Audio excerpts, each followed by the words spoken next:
Chị tặng quà toàn màu xanh. Nhỏ lỡ mua slime hồng đào mất rồi, giờ làm sao đây ta? Tận 3 hũ mà không có màu xanh nào ở đây hết. Thôi lỡ rồi, hôm nay nhỏ chọn toàn đồ có màu hồng cute.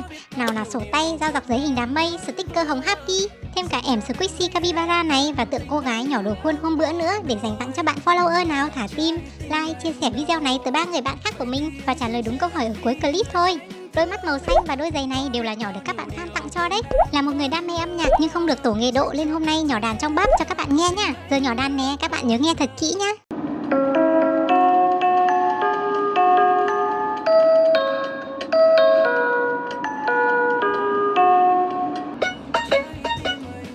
Đố các bạn đoán được tên bài hát đó là gì?